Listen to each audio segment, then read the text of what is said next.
currently uncovered by several different offences, but there's no single dedicated offence that police can use.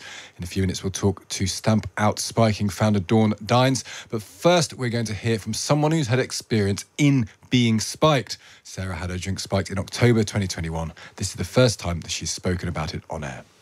My experience of being spiked was actually on a date with someone that I'd met on a dating site. This was the first time that I'd met him. We went to a pub and had 3 pints. I do remember having my 3rd pint and then being ushered out of the pub because they were shutting at 11 p.m.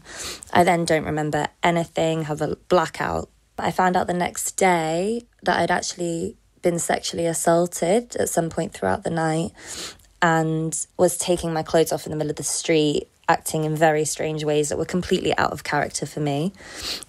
Luckily, at one point during the night, I'd gone into my place of work, which is a nightclub, and some of my friends were able to piece together the story for me. They told me that I was speaking in riddles, was trying to climb the walls, not really making any sense, and everyone was pretty concerned about me, which is terrifying because I have to sort of trust other people's version of events, as I don't remember a single thing. She also has explained to us how hard it is to get this sort of offence prosecuted, even for the police to sort of recognise that it has taken place. Let's speak now to Stamp Out Spiking founder Dawn Dines. Good morning to you, Dawn.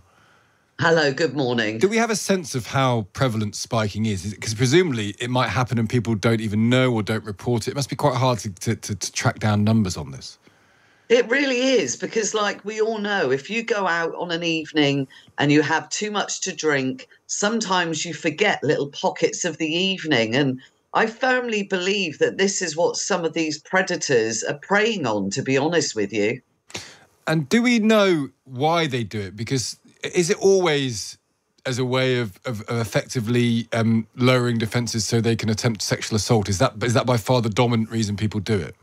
Well, we've just heard that lady give her account of what happened. And, you know, these drugs, once you've been poisoned, because you have no idea what's happened to you, then they take effect and you lose your inhibitions. You know, you act totally out of character. You've only got a really small window before these date rape drugs take effect. And then you become compliant. You end up with no memory whatsoever. So it's the most cowardly, disgusting crime. It really is. And then presumably sometimes people will wake up and think wrongly, oh, I've brought this on myself in some way, which makes it even harder, presumably, to prosecute.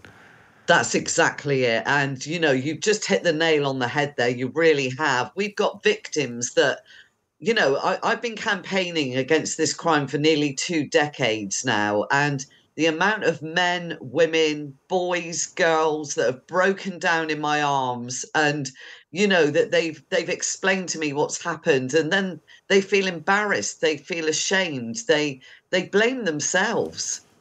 And will changing the law make a difference in this regard? Because, you know, doing this is clearly an assault. It's clearly prosecutable.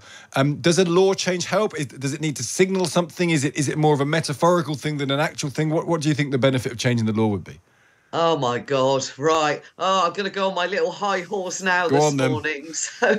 So changing the law, what would this mean to us? Now, number one, we tried to find out from the Freedom of Information data the extent of this crime. So we contacted every police station throughout the United Kingdom to request that data. And it's virtually impossible because there is no specific offence code on spiking, so it's not recognised in crime. So what will that mean to us? That will mean that, first of all, that all important data that we need can be collected.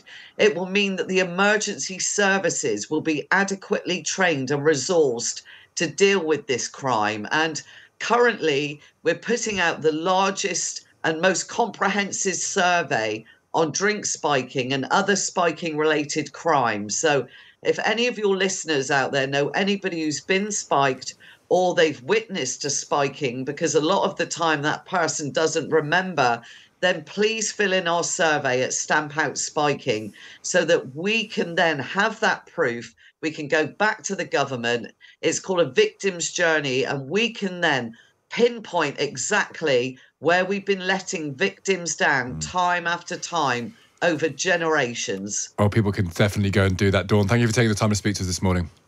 Thank you. That's Dawn Dines there from Stamp Out Spiking there. And